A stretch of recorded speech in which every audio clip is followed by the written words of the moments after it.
Hi, welcome back to our candidate conversations. I'm here with Jessie Shepherd. She is running for the House of Representatives, District 114. Yeah. And we're so glad that you're here with us today. Thanks for coming out. Thank you so much for hosting this. Yeah. Voter education has been something that I've been passionate about for a long time before I even considered being a candidate. So Awesome. It's a great service you're providing. Awesome. Well, we're glad to do it. And as a reminder, my name is Pastor Daniel. I'm on staff here at New Hope Fellowship. And we are hosting these interviews as an opportunity for the community to get to know the candidates. We're not sponsoring or endorsing any of them, but we just want you to be able to get to know who they are and a little bit of their background. So go ahead and tell us who you are and a little bit of your background. Okay, so my name's Jessie Shepherd, and I'm running for Missouri's 114th House District.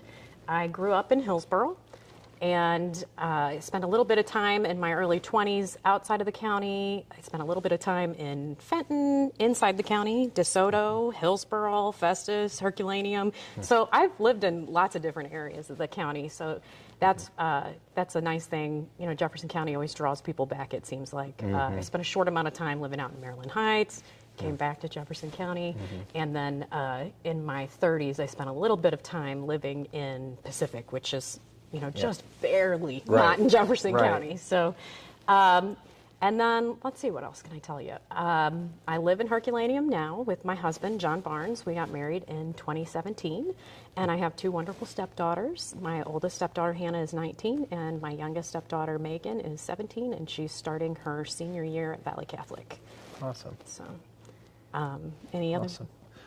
What do you do for work or? Oh, yeah. So currently I work in disability supports and advocacy. I've been in that field for about 10 years now.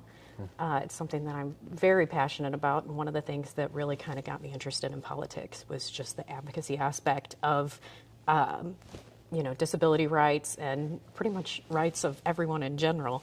So, prior to that being in that field, I've done so many different kinds of work. I worked in food service, in retail, in warehouse. I was a real estate agent for a while. Wow. So it gives me kind of a very interesting perspective on a lot of different types of walks of life. Sure. That's awesome. And so you did get a list of questions, I think. Yes. I hope. Yes. And so we'll go ahead and go through some of those now.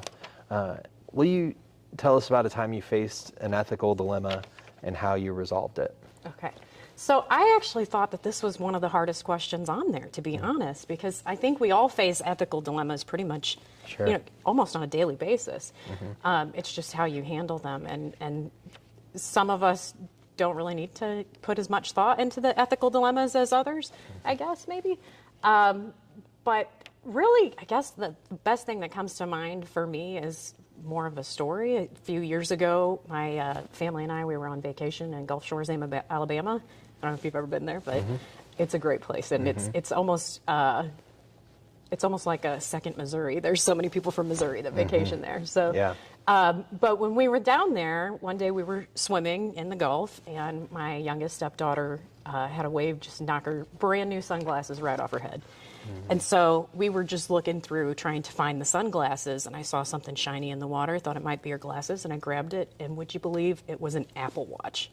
And the battery was dead, but we had a charger, so we got it back to the condo, charged it up, and it didn't have a passcode on it, so we were able to get into it, and I found some contact information that I could tell was somebody close to the person who the watch belonged to, and we reached out to them and got the watch back to them, and she was just absolutely thrilled. I mean, I can't imagine you lose anything in the Gulf of Mexico. It's gone. It's gone, right? Yeah. So it was just, unbelievable that we happened to find it and be able to return it to the people.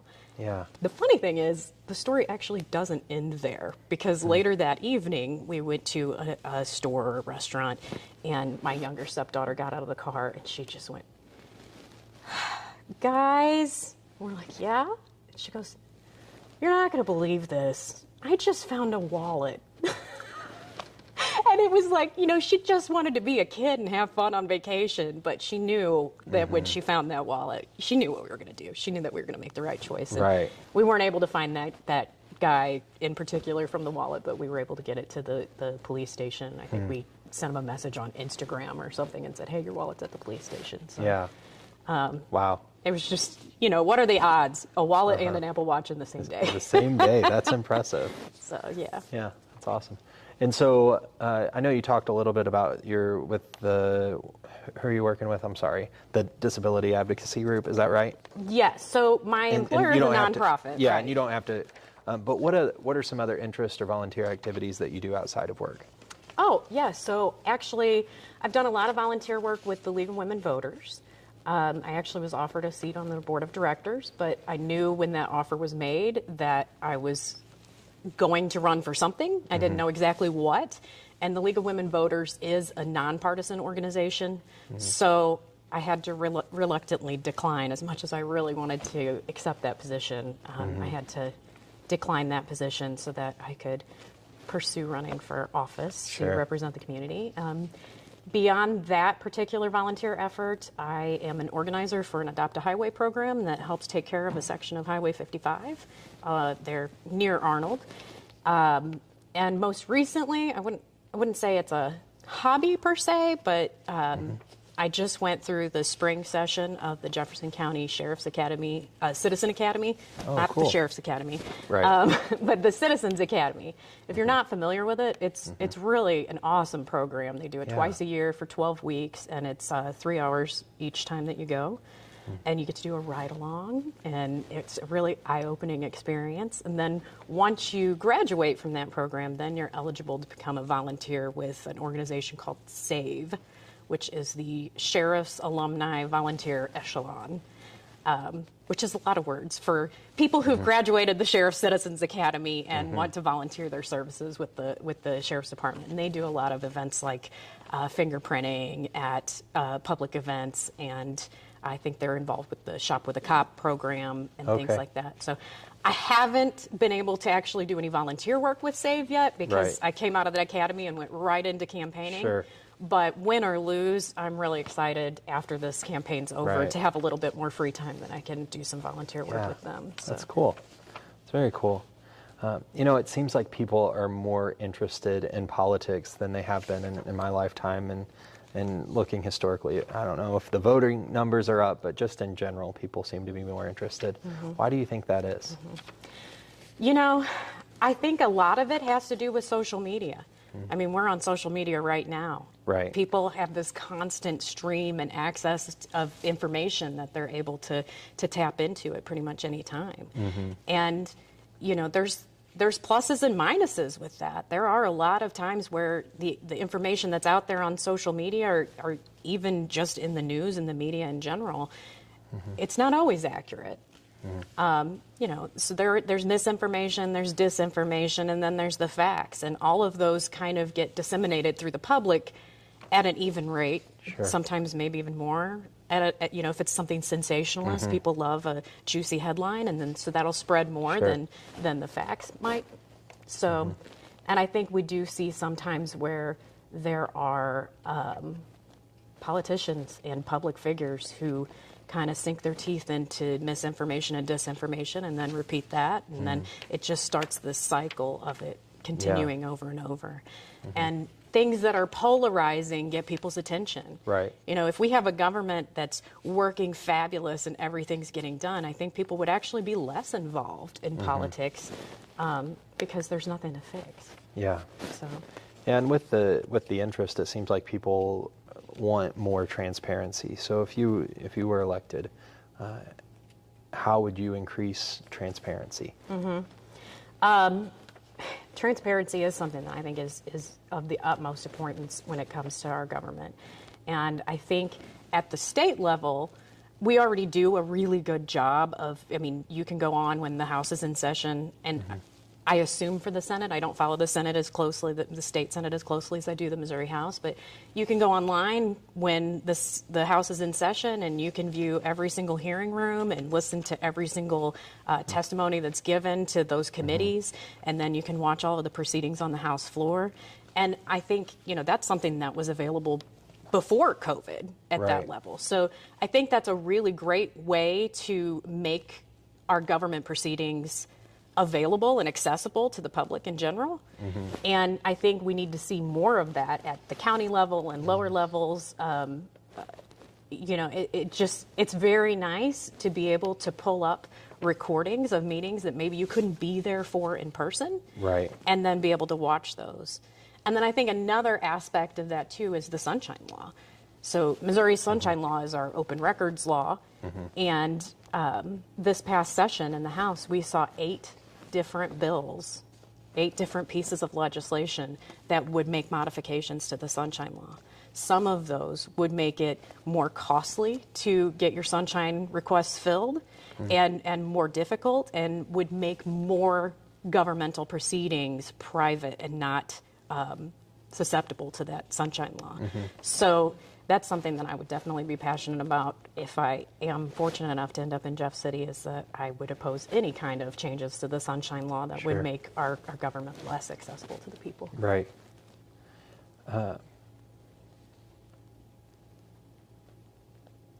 If elected to this position, what would you say is the minimum number of years you intend to serve? Obviously, I mean, you would finish the term, of course, and then to go from there. So the House terms are only 2 years, so that's pretty short. I think pretty much anybody is willing to make a 2-year commitment to something like that. I would absolutely be honored and flattered if the citizens and the voters of District 114 would send me back again. I would be more than happy to fulfill the term limit on that, which is 8 years in the House. So. What or who would you say are the major influences in your life? This was probably the second toughest question. I got to be honest. There's so many influential people that have touched my life in different ways, from my dad, my stepmom, my mother-in-law and father-in-law, my sister, and just so many wonderful people in my life that have helped me become the person that I am today. But when I had to narrow it down and choose just one person, I would have to go with my mom. She passed away in 2001. And she just was an incredible person. She was an educator. She worked as an actual teacher in a public school system before I was born, and then didn't work in the school system for a long time while my sister and I were growing up. She stayed home with us and helped raise us. And then sometime around the 90s, the mid-90s, mid to late 90s, she began working as a home visitor for Head Start. And back then, the pay was something around $7 an hour for a Head Start home visitor. And that was not much more than minimum wage. And let me tell you, this woman had the biggest heart, and I bet you 95% of her paycheck went back into buying stuff that a nonprofit agency like that couldn't provide, whether it was puzzles and books and games and just, she was working because she wanted to, and she wanted to help people. And so it just, I know that she would be really proud of the person that I've become today, and I know that I get a lot of those qualities from her, and the empathy and compassion. That's awesome. That's awesome. I know that you're running at the state level, but what would you say is the biggest problem that our county, our area faces? So I think the problems of Jefferson County, honestly, aren't that much different from the state as a whole. Right. I think one of the biggest problems right now is probably our lack of funding for public education. In Missouri, we rank 49th in funding from the state towards our public schools. So that places a lot of that burden on the taxpayers. We're actually pretty much the exact opposite ratio compared to most other states as to where our school funding comes from, the percentage that comes from the local taxpayers, property taxes, and the percentage that comes from the state. So that's really lopsided and unbalanced right now. That's something that we really need to work towards fixing. And I know that this past legislative session, they did allocate a lot more funding in the budget towards education, but a lot of that was from federal funds. It wasn't actually from the state revenue, and it's federal funds that are temporary. So we could see that funding decrease in coming years. I think that's something we need to work to stop.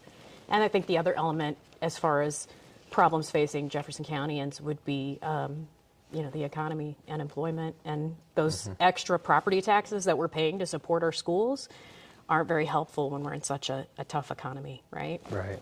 So. Yeah. And go ahead, and I know you've alluded to it a little bit, but why do you want to serve the county in this role in our community? Yeah.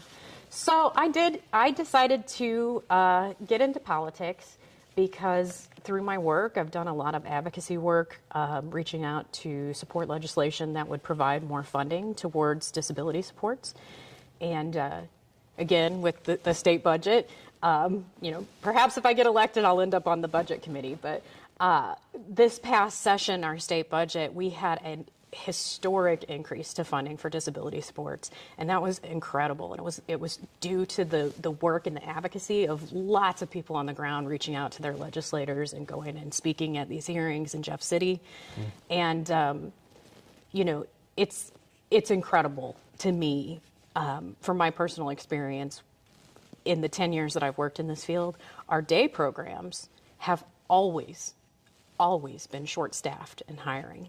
And the individuals that work in these programs, they're usually supporting up to 4 people at a time. And they get out in the community with these people. They take them to volunteer events. They take them out shopping at the grocery store and do all kinds of stuff, whether it's fun stuff or things that make a change in the community.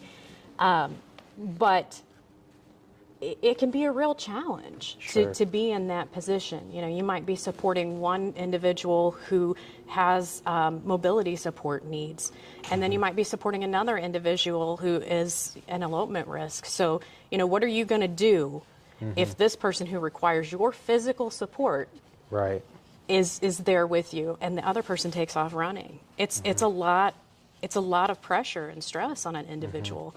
And the reason why I mention all of that is because when I worked in our day programs, the pay for that position was $12 an hour. So we're paying people $12 an hour. And by we, I don't just mean specifically my agency. That's the going rate in the entire field. $12 an hour to care for the most vulnerable people in our society. And that's just... it's just an injustice, in my opinion.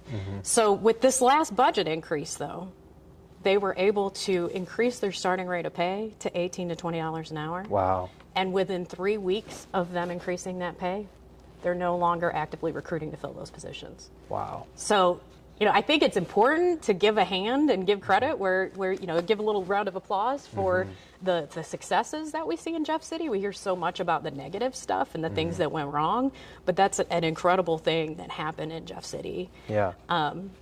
And I apologize. I feel like I've kind of gotten a little bit away from the point. The question again was, why did I choose to run for this position? Specifically this position for state representative, because I don't feel like our state representatives represent us. And it's literally in the job title, representative, right?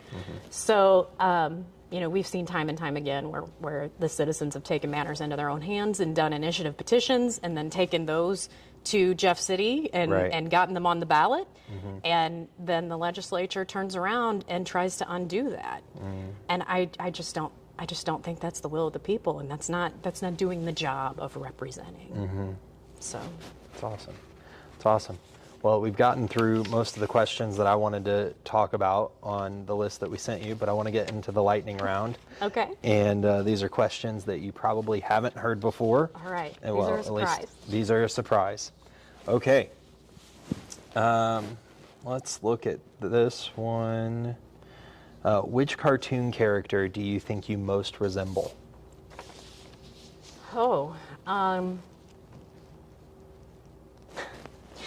Honestly, this is probably going to be an incredibly obscure reference. Okay.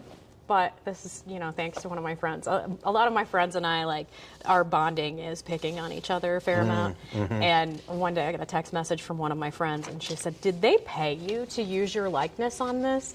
And it was a box of Puffs tissues. And sure enough, there's this little blonde cartoon character with glasses that's on the Puffs tissue. The next time you're at the store, you got to look at the Puffs. I'll have to look. Because, so it's this little cartoon, and I was like, gosh, it really does look like me. I should sue them for using my likeness. That's funny. When you were 6 years old, besides being a model for a tissue box, what did you want to be when you grew up? So think back to kindergarten. Oh, kindergarten. It was probably something incredibly unrealistic at that point in time, like I don't know, a princess or I'm Okay. not sure, but I can recall a time, I know it wasn't kindergarten, maybe second or third grade, where we were asked and we had to write a little paragraph about what we wanted to be Right. and what it was. And at that point in time, I had written down lawyer, Oh, okay. but I also misspelled the word lawyer. So, Oh, that's a good start. That's a so good yeah, start. ultimately, I decided not to pursue being a lawyer, obviously. Yeah. So, All modesty aside, what are you better at than 90% of people? ooh, And it doesn't have to be serious. okay. You know, I would probably say perspective. That might seem like an odd choice. Like zooming out for the big picture, or Yeah. Yeah. Yeah. I mean, I've had friends describe me as diplomatic, or I feel like I've always had this ability to see both sides of things. And even if you and I disagree on something, even though we might not have the same opinion on that, I can usually understand why you hold the opinion that you do Sure. have. And I think that's important, That's awesome. So. Well, I appreciate you so much for coming in and talking with me today. Where can people find more information about you and your campaign? Yeah, so thank you very much again for hosting these. Yeah. You can find me on social media at Shepherd for Mo, and you can find me on the internet at shepherdformo.com. And it's Shepherd, Shepherd, just like it's spelled in the Bible.